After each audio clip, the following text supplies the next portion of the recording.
ایک اللہ والے کی خدمت میں ایک شخص حاضر ہو کر کہنے لگا، حضرت تہجد کی توفیق نہیں ملتی۔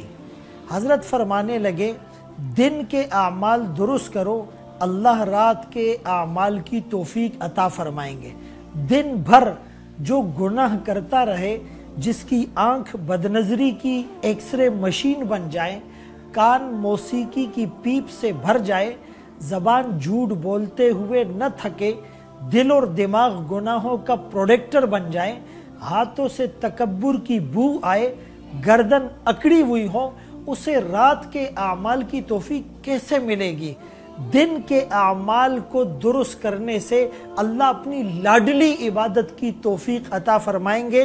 جب رات کی تنہائی ہو، ساری دنیا سے ناتا توڑ کر جب دل کی تار اللہ سے جوڑیں گے، جبین نیاز جھکائیں گے، ندامت کے آنسو بہائیں گے، آنسوؤں کی بارش سے دل کی زمین کو سیراب کریں گے، اور جب دل سے آہ نکلے گی، ان ناشیۃ اللیل ہی اشد وطئا واقوم قیلا، وہ بات کلک کر جائے گی، وہ ہارٹ ٹچنگ بات ہوگی، وہ دل پر بالکل ثبت ہو جائے گی، وہ نقوش نفوس میں نفوس کر جائیں گے۔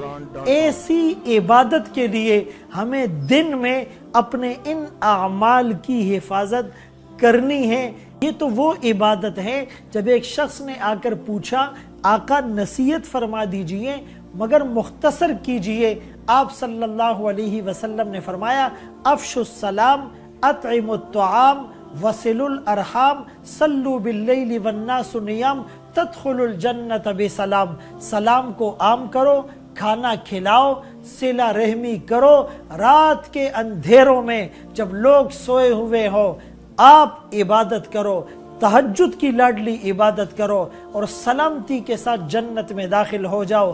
ادخلوها بسلام، آمینین کے مصداق بن جائیں۔ جن لوگوں کا رات کی تنہائیوں میں اللہ سے راز و نیاز کرنے کی عادت اور مشغلہ بنا ہوا ہے، ان کے چہروں کا نور ہی الگ ہوتا ہے۔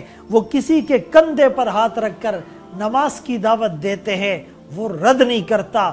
وہ کسی پر نگاہ ڈالتے ہیں، وہ پار ہو جاتی ہے۔ ان کی زبان سے بات نکلتی ہے، وہ دل کے اندر لکیر بنا جاتی ہیں۔ لفظ تاثیر سے بنتے ہیں، تلفظ سے نہیں۔ اہل دل آج بھی ہے، اہل زبان سے آگے۔